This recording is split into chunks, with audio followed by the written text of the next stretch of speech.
Hello, and welcome to the Digital Workspace Works podcast. I'm Ryan Purvis, your host, supported by our producer Heather Bicknell. In this series, you'll hear stories and opinions from experts in the field, stories from the front lines, the problems they face and how they solved them, the areas they focused on from technology, people and processes, to the approaches they took that will help you to get to the grips with the digital workspace inner workings.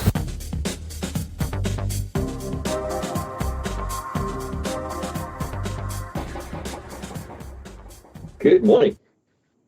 Hello, hello. How are you? I'm doing well. How are you? Yeah, very good, thanks. Very good. Bit sunburned, other than that, I'm fine. Sunburned? Hopefully you're out doing something fun. It's an occupational risk. Say again? Said hopefully you were out doing something fun. Oh, yeah. We spent the weekend in the bush. It was my dad's birthday last Thursday. It's my kid and my wife's birthday on Thursday. So we flew up to Joburg last week and drove out to Safari Plains, which is one of our favorite hotels or camps. It's a tented camp.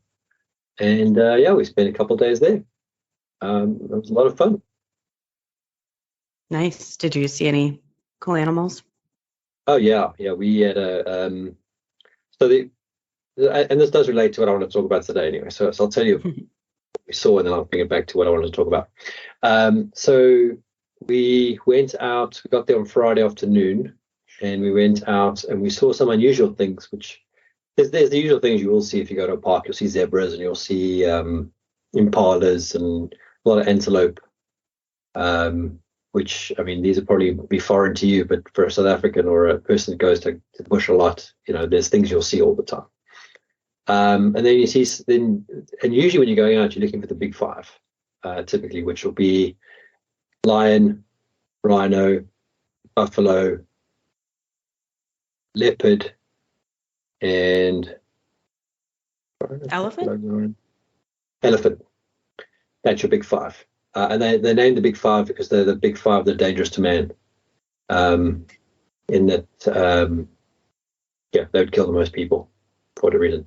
You then have the Magnificent Eight, which adds on three more, which would be cheetah, wild dog, and hippo. So we didn't see elephant this trip, but I'm not fussed about not seeing elephant because you can go to a lot of parks and see elephant. And to be honest, elephants are a very scary prospect if you catch them on the wrong day in the wrong place. But anyway, so we saw on the Friday drive, we saw antelope, and then we saw black-backed jackal, which is quite unusual to see. They're very difficult to see because they're quite small. And then a leopard tortoise, which is also quite difficult to see because a leopard tortoise is probably the size of a shoebox. And, to find that in the bushes is quite hard. And my mom's a big birder, so we saw a lot of birds. We had a pretty good guide who's also a birder. Birders are weird people. They get very about birds.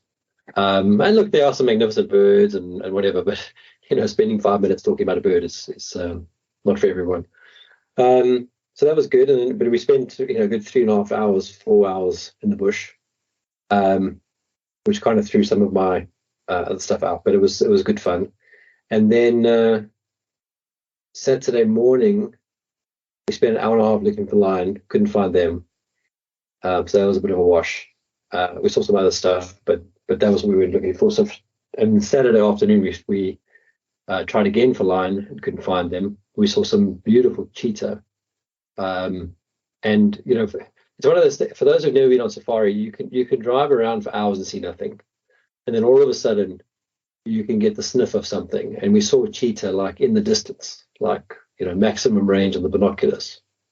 And they were just lying down. And that's often the case with cats, that when you tend to see them during the day, they're just lying around in the shade because they're nocturnal animals and they hunt during the night.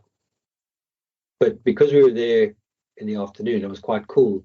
And bear in mind, we're talking, the region of the country is about 38 degrees centigrade, which is over 100 Fahrenheit. So it's pretty hot most of the time. It was quite cool for that time of the afternoon.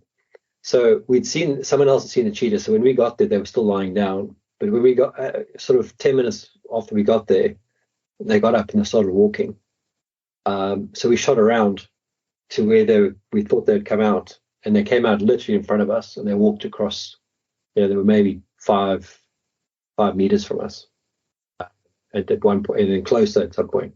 But what was really cool about that part is they were walking towards a herd of wildebeest, which is another common animal you'll see in the parks, and they started stalking them, which I've never seen before.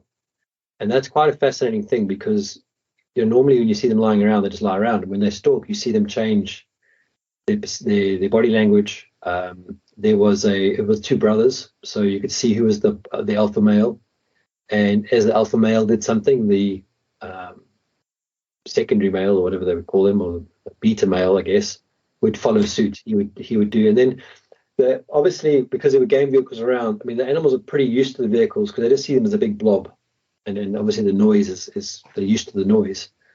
But we think the ranger ahead of us startled the wildebeest, so they changed direction. And we think by changing direction, they smelt the cheetah. So they changed their behavior and they started to take a different route. And it was quite interesting to see how the secondary cheetah made an automatic change to change his direction to try and flank them.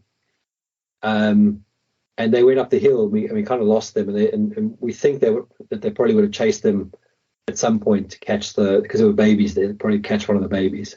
Now, the interesting thing about a cheetah is it can go 0 to 110 kilometers an hour in a few seconds. And that's how they don't normally catch a lot of prey that way. I mean, that's very sensationalized in the documentaries. But they do use it as a mechanism to capture animals. But what they were doing was stalking, which was amazing to watch, because you actually watch them channel and almost telepathically tell each other what they're doing, because the one is flanking automatically, the other one is going straight. So the ranger reckons they were probably about 3 or 4 years old, which means they got some experience, and it's all learned experience. It was just like a fascinating thing, because there's no language involved. Like, they're not talking to each other necessarily. Like, you would learn something through someone teaching you, but if you think about learning as a kid, it's show, listen, and then do. It's the same sort of concept with an animal: show first, listen, and then do. Where the listen is a growl, not necessarily words. Anyway, so that was quite cool. And then Sunday morning, we finally found lion. We had to drive to the other end of the reserve. And we're not talking by South African standards or whatever, a big reserve, 85,000 hectares, which is, I don't know, 850 hectares, which is about 8.5 million square meters. So the size of a large suburb, well, a really large suburb. But if I compare that to Kruger which is our biggest park, that's the size of Wales. Wow, that puts it in perspective. You could drive around for hours and see absolutely nothing. So we tend to go to the parks where you can see stuff. So Boom is a good one. Pilanesberg is another good one. But what I was going to get back to is, it was quite funny for me. We got there late afternoon. I had no real calls planned, because it was a trip with my dad and all that stuff. But I was still able to do some work there because there was Wi-Fi all over the place, and even in the park, I had full signal. And then normally when you're in the game reserve, you have no signal. But my wife and I were able to do work while we were on because there's parts where you're just driving. From one spot to another spot, or especially when they think they found something, because they're always on the radio. But what I was thinking about while we were doing all this is that, as much as they tag the animals, and they tag them for conservation reasons and protecting them from anti-poaching and that sort of stuff, especially the rhinos, because you have those evil people that will hunt a rhino for their horn. I mean, the horn is just the same material as your nail. There's no value to it. Mm-hmm. But these morons that think that they get something out of rhino horn, I can't say anything nice about them, but I will leave it there. But they have the telemetry that they're tracking with them, and the rangers aren't allowed to use it. But I was thinking about it, like the rangers could use the tracking on each other's vehicles so they could find each other. Because we drove around for hours trying to find another vehicle that had found the lion, and the communication wasn't clear on where they were, because obviously he's trying to whisper without not alerting the lions, but bugging them, because you're supposed to be as quiet as you can. And especially we have our kids with us, and technically not allowed to have the kids on the drive with these lions or any cat, because they'll see them as an opportunity.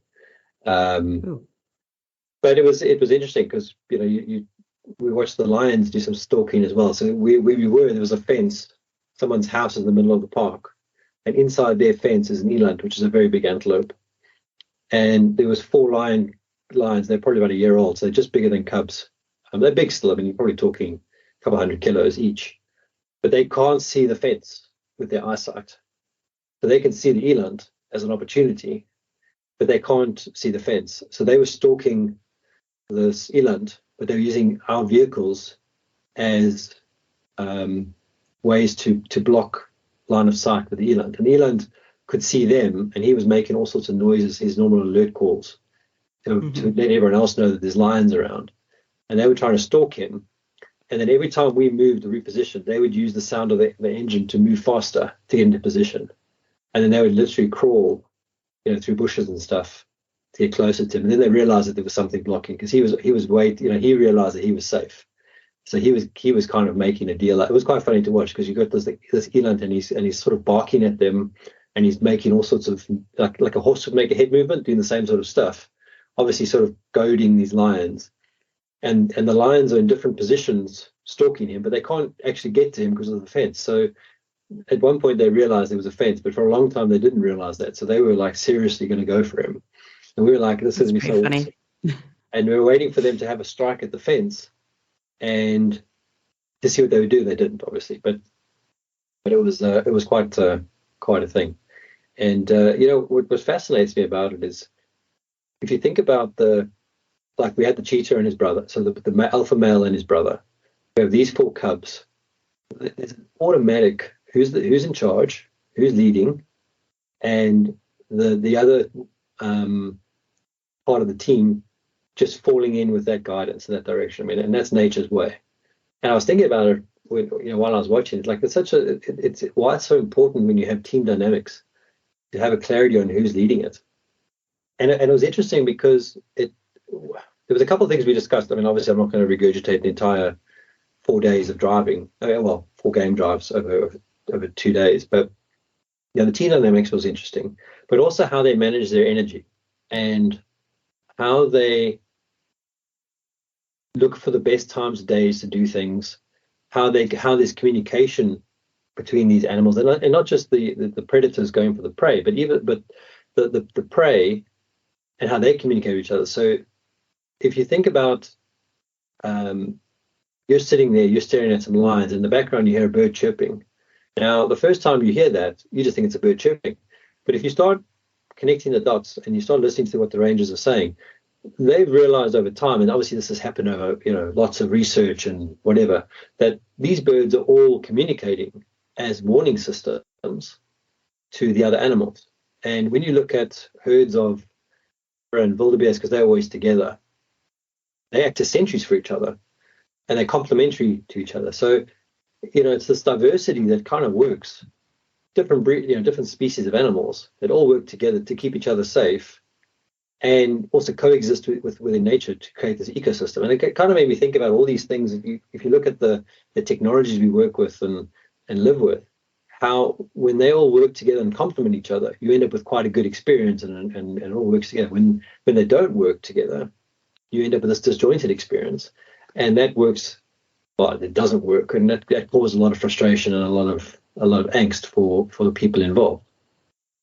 It reminds me of an article that came out recently in the New York Times about the digital workplace, but I think there's something to, talking about this ecosystem, all of the ways that animals have learned from each other, so many years of evolution to get them to that point.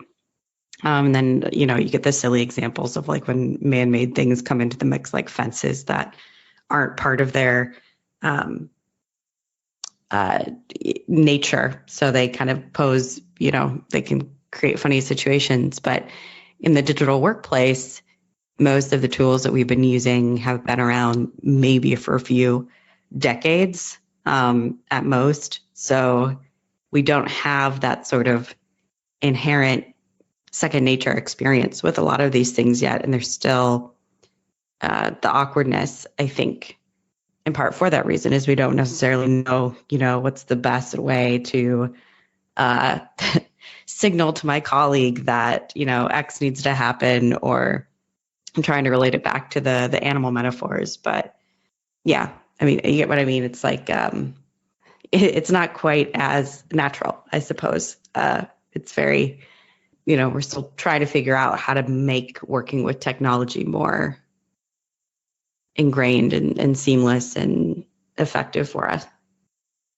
Yeah, I mean, that leads me to another part of this. The best part of this trip, in some respects, is, I mean, we're quite lucky in the sense that when we got there, so what they do is they, because it's quite a small hotel, and normally, depending on the number of people, they group them together onto vehicles. So you always have the same ranger every day for every ride.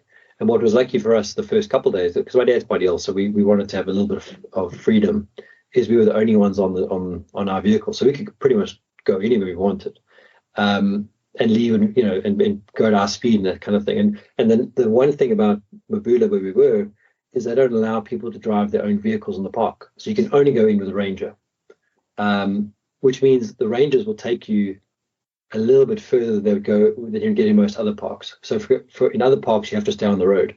Whereas a couple of times, we just would drive straight over a patch of land. It was flat, or didn't have, it was possible because he'd seen something and he wanted to go and check it. So you get that like little bit extra of adventure, I guess, in going in there.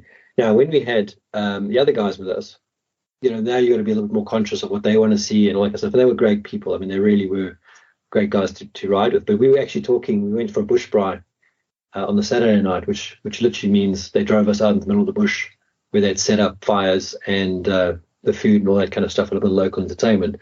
And you're basically eating surrounded by the bush. So, and the only protection you have is the fire as a distraction for the animals. So you could have an elephant run through you at any time. So, it creates a little bit of, connection with nature, I guess, in some respects. But we were, funny enough, having a chat about Zoom and Teams and how it impacted them. And they were explaining, these are quite senior people, how culturally they had to change. And bear in mind, this is also, we always think about it from a westernized world point of view. But unless you've been exposed to African culture, you're not going to get that African culture is different. And we were talking about things like, in the tribal views on some of the stuff, being on camera is equivalent to stealing your soul. And even though you've got a very sophisticated person, I mean, the one lady, she studied at Harvard, she studied at MIT, she's got some serious credentials.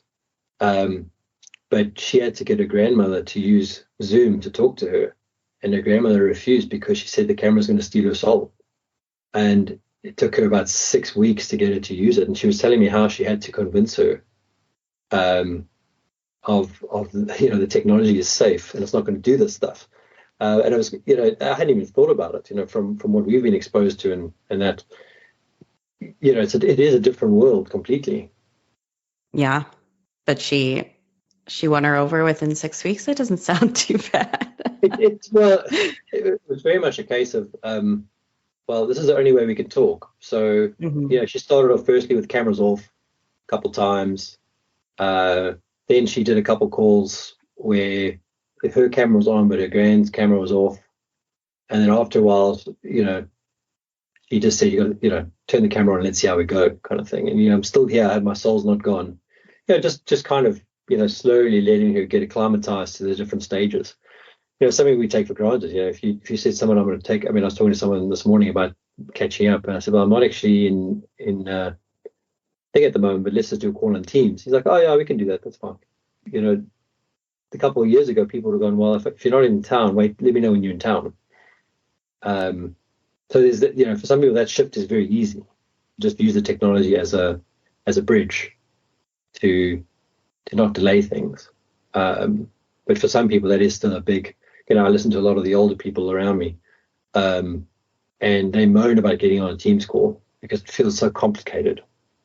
And look, Teams doesn't help anybody with that because Teams is a very complicated interface. But they feel like it's a big thing to get onto a Teams call.